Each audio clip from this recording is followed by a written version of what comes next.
नमस्कार दर्शक मित्रों, मैं हूं दिया खटवानी और स्वागत है आपका के न्यूज़ में। चलिए गौर करते हैं टॉप 100 खबरों पर।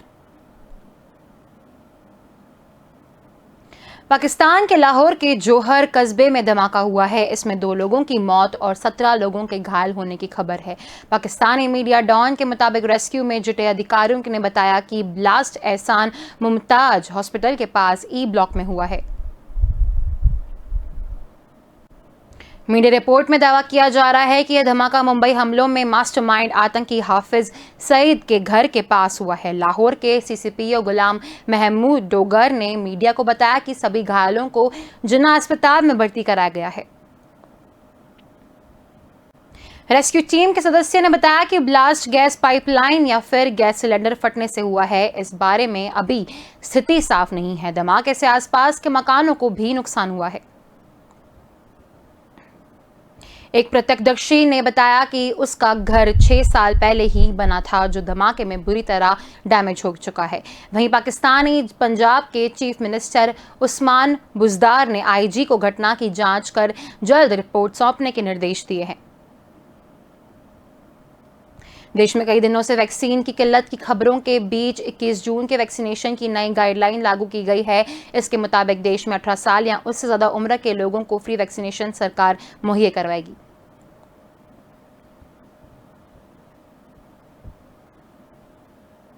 इसके बाद पहले दिन देश में रिकॉर्ड 90.86 लाख वैक्सीन डोज लगाए गए। हालांकि अगले दिन यानी 22 जून को यह आंकड़ा घटकर 54.22 लाख पर आ गया। आंकड़े cowen.gov.in से लिए गए हैं। मामले में सबसे ज्यादा चर्चा मध्य प्रदेश की हो रही है। राज्य में 21 जून को 17.44 लाख डोज लगाकर रिकॉर्ड बनाया गया। अगले ही दिन यह आंकड़ा 99% से ज्यादा गिरकर 4,882 तक पहुंच गया है। इसके अलावा बीते 2 दिनों में बिहार में 54%, राजस्थान में 20% और गुजरात 18% वैक्सीनेशन कम हुआ। इस मामले में उत्तर प्रदेश में 22 जून को 8.21 लाख और महाराष्ट्र में 5.59 करोड़ डोज लगाकर रिकॉर्ड बनाया। मुंबई के अंधेरी इलाके के चांदीवाली में 44 साल की महिला रेशमा तेंत्रिल अपने 7 साल के बेटे गरुण को लेकर 12वीं मंजिल से कूद गई। इससे दोनों की मौत हो गई।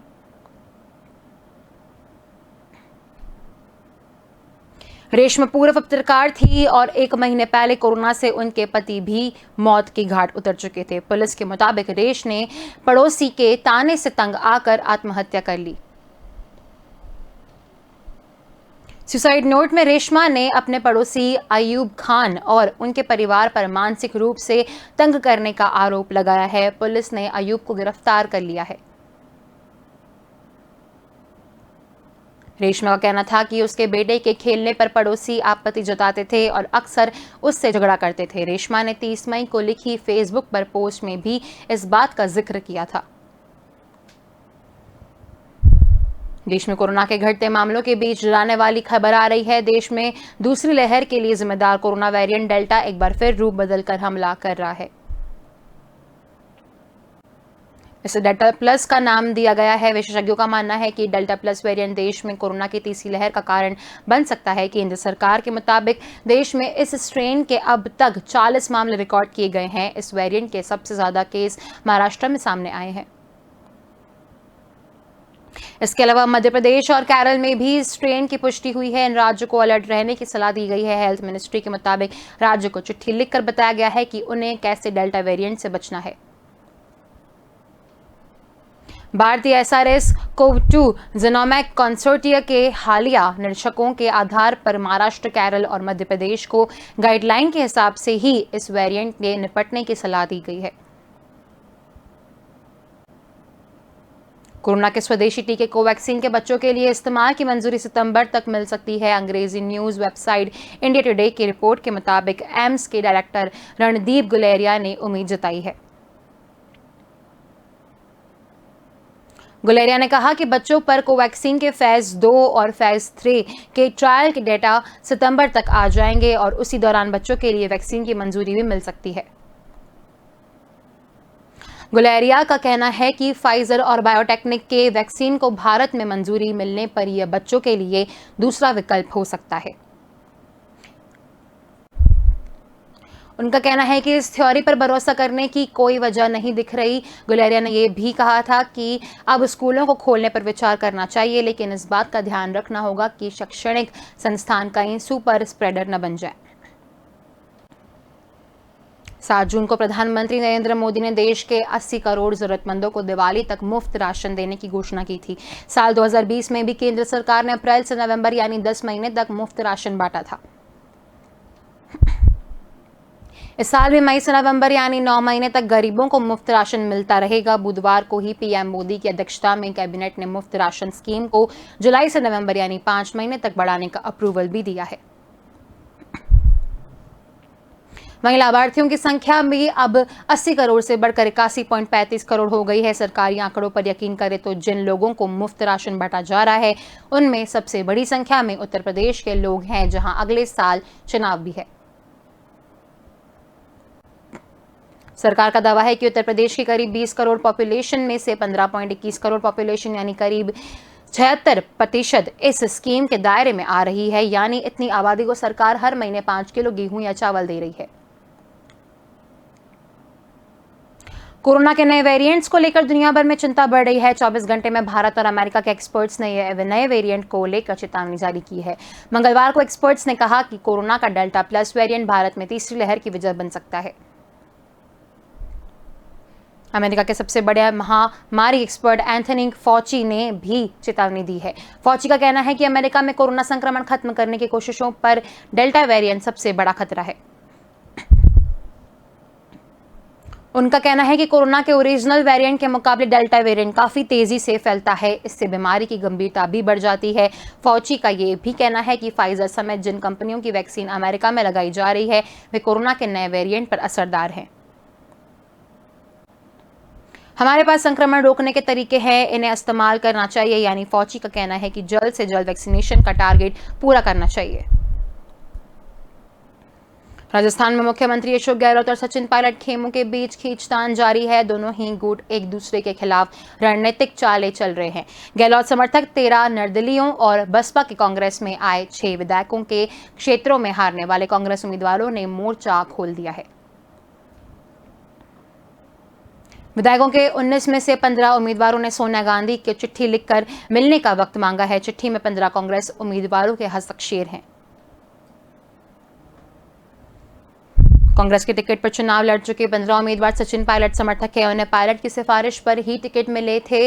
अब इन उम्मीदवारों ने सोनिया गांधी को चिट्ठी लिखकर उनके क्षेत्रों में कांग्रेस की उपेक्षा और संगठन कमजोर करने का मुद्दा उठाया है। इस चिट्ठी के पीछे पायलट कैंप की रणनीति बताई जा रही है। हालांकि चिट्ठी में पायलट का जिक्र नहीं है। कांग्रेस को हराने वाले 19 विधायकों को अब तवज्जो मिलने से पार्टी संगठन को हो रहे नुकसान का मुद्दा उठाया गया है।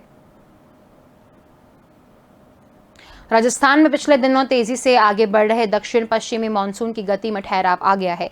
यहां अगले 10 दिनों के दौरान राज्य के ज्यादातर हिस्सों में मौसम शुष्क रहने की संभावना है। साथ ही बारिश नहीं होने से तापमान में 2 से 3 डिग्री बढ़ोतरी हो सकती है। यानी जून के अंतिम सप्ताह में गर्मी का सामना करना पड़ सकता है। वहीं अगले 48 घंटों में दक्षिण पूर्वी राजस्थान, कोटा, अजमेर, उदयपुर, जयपुर संभाग के कुछ हिस्सों में हल्की बारिश हो सकती है। 24 जून को सिर्फ कोटा संभाग में बारिश की संभावना है। मौसम विभाग के निदेशक राधेश्याम शर्मा के अनुसार मानसून की उत्तरी सीमा पिछले 3-4 दिनों से बाड़मेर, भीलवाड़ा व धौलपुर से होकर गुजर रही है। फिलहाल इसकी स्थिति वही बनी हुई है। इसमें मानसून के आगे बढ़ने के लिए अनुकूल परिस्थितियां नहीं हैं। इसकी वजह से मानसून आने में देरी हो रही है, जिससे प्रदेश में आने वाले 7 से 10 दिनों में दौरान मानसून के आगे बढ़ने का असर है। सहकारिता के क्षेत्र में वर्षों पुरानी स्थापित महाराष्ट्र ब्राह्मण सरकारी बैंक, जो 16 साल पहले ही करोड़ों के घाटे में डूब गई थी, अभी भी उसकी हालत बहुत खराब है। 18 करोड़ की देनदारी चुकाने के लिए बिल्डिंग नीलामी की तैयारियां तेज हो रही है। 3400 डिफॉल्टरों से 56 करोड़ रुपए वसूलने हैं, लेकिन कोरोना काल के 14 माह में करीब 4 लाख रुपए की वसूली हो सकी है। अब बैंक के दोनों भवनों को बेचने की तैयारी है। इसके लिए 3 अलग-अलग 3 वैल्यूअर्स से भवनों की कीमतें लगाई गई है। अब कमेटी द्वारा जल्द ही इसमें निर्णय कर नीलामी की प्रक्रिया शुरू की जाएगी। सन 1990 से 2000 में बैंक में तत्कालीन संचालक मंडल द्वारा नियम विरुद्ध बैंक का संचालन करने गड़बड़ियों के चलते बैंक की कार्यप्रणाली पर सवाल उठाने लगे हैं। फिर अलग अलग दौर में चली सहकारिता विभाग की जांच में गड़बड़ियां सही पाई गई। इसके बाद संबंधितों पर 2005 में केस दर्ज कर कार्रवाई की है। इस बीच बैंक करोड़ों के घाटे में डूब गई है। कुछ दिनों के ठहराव के बाद देश में वैक्सीनेशन ने रफ्तार पकड़ ली है। मंगलवार रात 10:30 बजे तक 53.40 लाख लोगों को कोरोना वैक्सीन लगाई गई। मंगलवार को सबसे ज्यादा 7.96 लाख डोज उत्तर प्रदेश में दिए गए। हालांकि सबसे ज्यादा हैरान करने वाला आंकड़ा मध्य प्रदेश का है। मध्य प्रदेश ने सोमवार को 16.95 लाख लोगों को टीका लगाने का रिकॉर्ड बनाया था। देश में अब तक 29 करोड़ लोगों को वैक्सीन लगाई जा चुकी है। मंगलवार शाम 7 बजे तक इसका आंकड़ा 29.40 करोड़ हो चुका है। इनमें करीब 24 करोड़ का पहला, 5.12 करोड़ और दोनों डोज लगाए जा चुके हैं। देश में कोरोना के मरीजों की संख्या मंगलवार को 3 करोड़ के पार हो गई है। भारत में कोरोना का पहला मरीज 30 जनवरी 2020 को मिला था। इसके 17 महीने बाद कुल मरीजों की संख्या 3 करोड़ पहुंची है।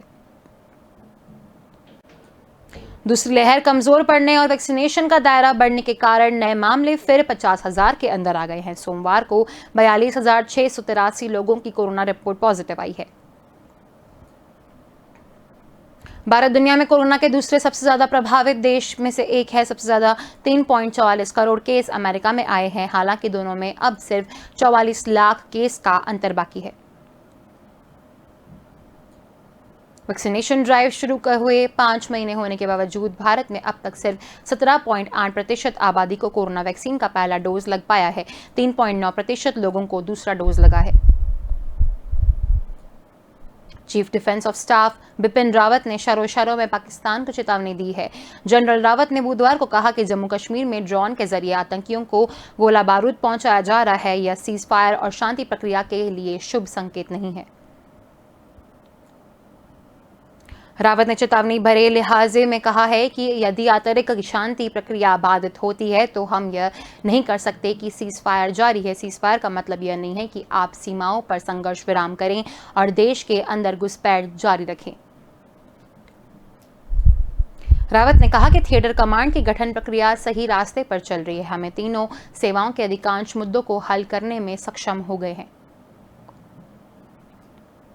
थिएटर कमांड का सीधा अर्थ यह है कि एक इलाके में थल सेना, वायुसेना और नौसेना तीनों की यूनिटों को एक थिएटर कमांड के अधीन लाया जाना। इन यूनिटों की ऑपरेशनल कमांड जिस ऑफिसर के हाथ में होगी वह तीनों में से किसी भी सेना का हो सकता है। रावत ने आगे कहा कि जम्मू कश्मीर के लोग खुद शांति चाहते हैं, खासकर अनुच्छेद 370 के हटने के बाद। अगर ऐसा ही चलता रहा तो एक समय ऐसा भी आएगा जब लोग खुद हिंसा से दूर हो जाएंगे और घाटी में उग्रवाद नहीं होने देंगे। रावत ने बताया कि कुछ युवाओं को गुमराह किया गया है। मुझे लगता है कि हमें उनकी पहचान करने और यह देखने की जरूरत है कि हम उनके साथ कितनी अच्छी तरह बातचीत कर सकते हैं। कोरोना के कम होते मामलों के बीच विशेषज्ञों का मानना है कि डेल्टा प्लस वेरिएंट देश में कोरोना की तीसरी लहर का कारण बन सकता है। हेल्थ सेक्रेटरी राजेश भूषण ने बुधवार को कहा कि यह वेरिएंट दुनिया के 9 देशों में है। भारत में अब तक डेल्टा प्लस वेरिएंट के 22 मामले सामने आए हैं। इनमें सबसे ज्यादा 16 महाराष्ट्र के रत्नागिरी और जलगांव से हैं। बाकी के केस मध्य प्रदेश और केरल के हैं। हेल्थ मिनिस्ट्री के मुताबिक भारतीय SRAS CoV-2 जीनोमिक कंसोर्टिया के हालिया निरीक्षकों के आधार पर महाराष्ट्र, केरल और मध्य प्रदेश को इस वेरिएंट से सतर्क रहने की सलाह दी गई है। नीति आयोग के सदस्य डॉक्टर VK पॉल ने बताया कि डेल्टा वेरिएंट दुनिया के 80 देशों में है। भारत में दूसरी लहर को बढ़ाने में इसी वेरिएंट को जिम्मेदार बताया जा रहा है। इसे वेरिएंट ऑफ कंसर्न की श्रेणी में रखा गया है। डेल्टा प्लस वेरिएंट अभी 9 देशों ब्रिटेन, अमेरिका, जापान, रूस, भारत, पुर्तगाल, स्विट्जरलैंड, नेपाल और चीन में मिला है। अभी यह वेरिएंट ऑफ इंटरेस्ट की श्रेणी में है। तीसरी लहर आने के सवाल पर डॉक्टर पॉल ने कहा, यह कोई नहीं जानता कि वायरस कब अपना रूप बदल ले। ये पूर्वानुमान नहीं लगाया जा सकता, लेकिन दुनिया के कई ऐसे देश हैं जहां न तो दूसरी लहर आई और न ही चौथी। पॉल ने अमेरिका कंपनी मॉडर्ना की कोरोना वैक्सीन की भारत में सप्लाई के सवाल पर कहा कि कंपनी की मांगों को लेकर अभी कोई ठोस निर्णय नहीं हुआ है, इस पर चर्चा जारी है। विशेष राज्य का दर्जा खत्म होने के करीब 22 महीने बाद जम्मू कश्मीर की सियासत एक बार फिर से दिल्ली शिफ्ट होने वाली है। प्रधानमंत्री मोदी 24 जून को दिल्ली में अपने आवास पर केंद्र शासित प्रदेशों के 14 दलों के नेताओं के साथ मीटिंग करेंगे। बैठक में कांग्रेस के वरिष्ठ नेता और पूर्व मुख्यमंत्री गुलाम नबी आजाद, पीपुल्स कॉन्फ्रेंस के प्रमुख सजाद लोन और पूर्व उप मुख्यमंत्री मुजफ्फर बैग को भी आमंत्रित किया गया है। पीएचईडी वही गठबंधन है जो तत्कालीन राज्य से अनुच्छेद 370 और 35A को निरस्त करने के बाद बनाया गया था। पीएचईडी नेतृत्व ने कहा कि गठबंधन देश के शीर्ष नेतृत्व के सामने अपना पक्ष रखेगा। नेशनल कॉन्फ्रेंस के अध्यक्ष फारूक अब्दुल्ला ने कहा, हम प्रधानमंत्री और गृह मंत्री के सामने अपना पक्ष रखने के लिए बैठक में हिस्सा ले रहे हैं। जिन्हें निमंत्रण मिला है वो जाएंगे, कोई निश्चित एजेंडा नहीं है। पीएचईडी के घटक अनुच्छेद 370 की बहाली की मांग कर रहे हैं। उन्होंने जम्मू कश्मीर के विशेष दर्जे को खत्म करने को सुप्रीम कोर्ट में चुनौती दी है। अवामी नेशनल कॉन्फ्रेंस के नेताओं का कहना है कि अनुच्छेद 370 और 35A पर कोई समझौता नहीं किया जा सकता है। श्रीनगर में आतंकवादियों ने मंगलवार को सीआईडी इंस्पेक्टर की गोली मारकर हत्या कर दी। यह घटना नौगाम इलाके में हुई। एक पुलिस अधिकारी ने बताया कि नौगाम थाना क्षेत्र के कनीपोरा में आतंकवादियों ने इंस्पेक्टर परवेज अहमद डार के उनको घर से बाहर निकलकर 3 गोलियां मार दी। हमले के वक्त परवेज नमाज अदा कर घर लौट रहे थे। इसी दौरान 2 हमलावरों ने पीछे से उन पर गोली मारी, जिससे वो अपने आप को संभाल न सके। जम्मू कश्मीर के बारामुल्ला में 10 दिन पहले आतंकियों ने पुलिस और सीआरपीएफ की टीम पर अंधाधुंध गोलियां बरसा दी थी। इस हमले में 2 पुलिसकर्मी शहीद भी हुए।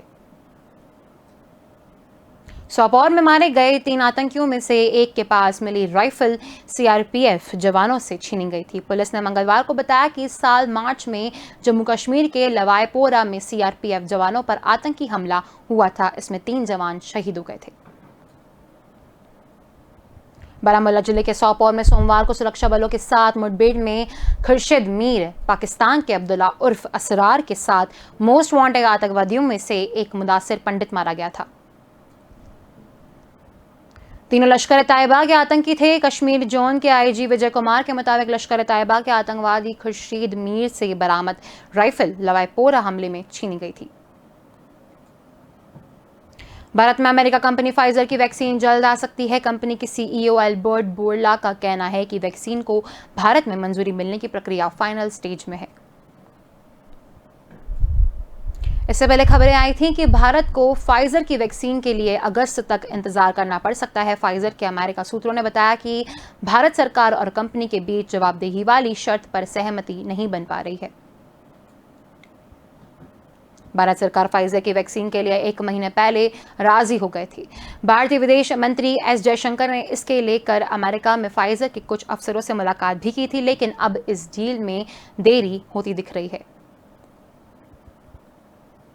नीति आयोग के अध्यक्ष डॉक्टर वी.के. पॉल ने मंगलवार को बताया कि अब तक इस पर कोई फैसला नहीं लिया गया है। इस महीने की शुरुआत में उन्होंने कहा था कि भारत में फाइजर और मॉडर्ना के टीकों को मंजूरी देने पर विचार किया जा रहा है। फाइजर के अफसरों के मुताबिक कंपनी जुलाई में ही टीके देने को तैयार थी, लेकिन भारत सरकार ने बात तय होने के बाद भी अब तक कोई लिखित प्रपोजल नहीं दिया है। इसमें कोई शक नहीं है कि टीके दिग्गज गूगल दिन ब दिन सफलता के नए शिखर छू रही है। गूगल की पेरेंट कंपनी अल्फाबेट की नेटवर्थ 119 लाख करोड़ रुपए तक पहुंच गई है, लेकिन अब हालात बदल रहे हैं। आइडिया ने जोखिम से बचने और कंपनी को बढ़ाने में महत्वपूर्ण भूमिका निभाई थी, लेकिन उनमें से कुछ अधिकारी कंपनी छोड़ रहे थे। कुछ दिनों पहले कंपनी छोड़ने वाले नोआम बार्डेन ने एक ब्लॉग में लिखा था कि कंपनी क्यों छोड़ रहा हूं, इससे बेहतर सवाल यह है कि मैं कंपनी में इतने लंबे समय तक क्यों टिका रहा। कंपनी के मौजूद और हाल ही में छोड़कर जाने वाले कर्मचारियों के मुताबिक गूगल की कई समस्याएं कंपनी के मिलनसार और सादगी पसंद सीईओ सुंदर पिचाई की नेतृत्व शैली की वजह से उपजी है। इसमें अक्षम ब्यूरोक्रेसी, पक्षपात भरे निर्णय शामिल हैं। गूगल ने प्रमुख व्यवसायिक और कर्मचारियों के मामले में भी तेजी नहीं दिखाई, क्योंकि पिचाई ने फैसलों को रोक रखा और कार्रवाई में देर की। गूगल अंदरूनी तौर पर इन दिनों कथित परिस्थितियां के सामना कर रहा है। घरेलू और विदेशी स्तर पर रेगुलेटरी चुनौतियों के अलावा अमेरिकन नीति के भी उसके खिलाफ एकजुट हो रहे हैं। दुनिया में कोरोना के मामले अब घटने लगे हैं। बीते दिन कुल 3,68,196 लोगों की कोरोना रिपोर्ट पॉजिटिव आई। इस दौरान 4,13,022 लोगों ने वायरस को मात दी। अमेरिका में वैक्सीनेशन प्रोसेस काफ़ी तेज़ रफ्तार से आगे बढ़ रहा है। यहाँ की centres disease control and prevention ने बताया कि अमेरिका की करीब 2/3 आबादी को कम से कम वैक्सीन की सिंगल डोज दे दी गई है। राष्ट्रपति जो बाइडेन ने स्वतंत्रता दिवस की छुट्टियों से पहले देश के 70% आबादी के वैक्सीनेशन का टारगेट रखा था। फिलहाल ये मुश्किल लग रहा है।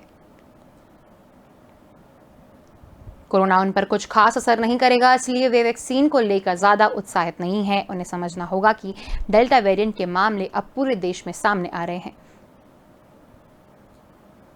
सीडीसी ने शोध में पाया कि 18 से 29 साल के युवा टीके लगवाने में दिलचस्पी नहीं ले रहे हैं। 19 अप्रैल से 22 मई तक 18 से 29 साल के लोगों का प्रतिशत हर हफ्ते 3.6% से घटकर 1.9% प्रति सप्ताह हो गया है। राजस्थान कांग्रेस में अब सीएम अशोक गहलोत और सचिन पायलट के खेमों की लड़ाई अब लख्त हो रही है। गहलोत समर्थक निर्दलीय विधायक और पूर्व संसदीय सचिव रामकेश मीणा ने सचिन पायलट पर बड़ा हमला बोला है। रामकेश मीणा ने कहा कि सचिन पायलट राजस्थान में कोई जागीर नहीं छोड़कर गए हैं। सचिन पायलट बाहरी व्यक्ति हैं, वे यहाँ क्या मांगते हैं? पायलट सीएम बनना चाहते हैं तो यहाँ के लोग मर गए हैं। रामकेश मीणा ने कहा कि सचिन पायलट कांग्रेस पायलट को भारी नुकसान पहुंचा रहे हैं। हाईकमान को विचार करना चाहिए कि आने वाले चुनाव में पायलट को आगे बढ़ाया तो भारी खामियाजा उठाना पड़ेगा। नाबालिग से यौन उत्पीड़न मामले में आजीवन कारावास भोग रहे आशाराम 26-27 जून तक एम्स से डिस्चार्ज हो सकते हैं। यूरिन इन्फेक्शन के बाद उसका एम्स में इलाज चल रहा है। आशाराम को भर्ती करने के बाद कई तरह की एंटीबायोटिक दवाएं की गई, लेकिन दवाएं असर नहीं कर रही थी। इसके चलते विशेषज्ञ डॉक्टरों ने एंटीबायोटिक दवाएं बदलकर इलाज शुरू करा दिया।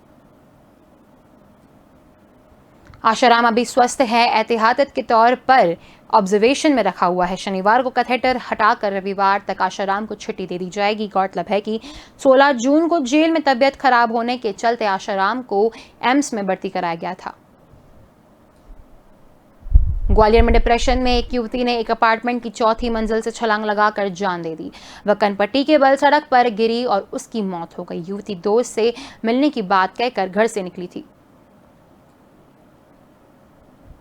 युवती की आत्महत्या की घटना सीसीटीवी फुटेज में कैद हो गई है। सीसीटीवी में दिख रहा है कि छलांग लगाते ही 3 सेकंड में उसकी मौत हो गई। घटना मंगलवार दोपहर गोला का मंदिर ओम साई अपार्टमेंट की है।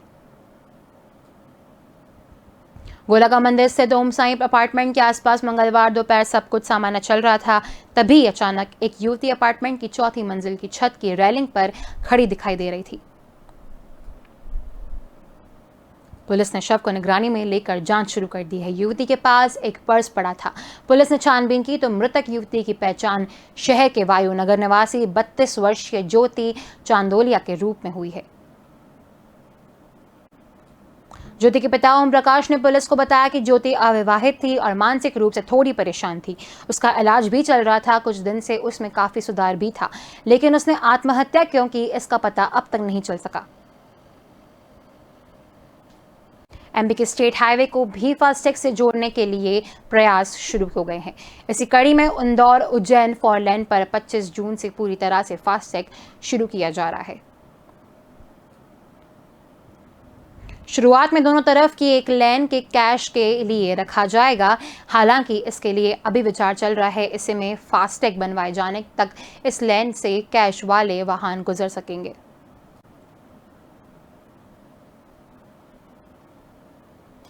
रायपुर के महापौर सुबह जिस बयान की वजह से सुर्खियों में थे, उसका नगर निगम प्रशासन ने शाम होते ही खंडन कर दिया।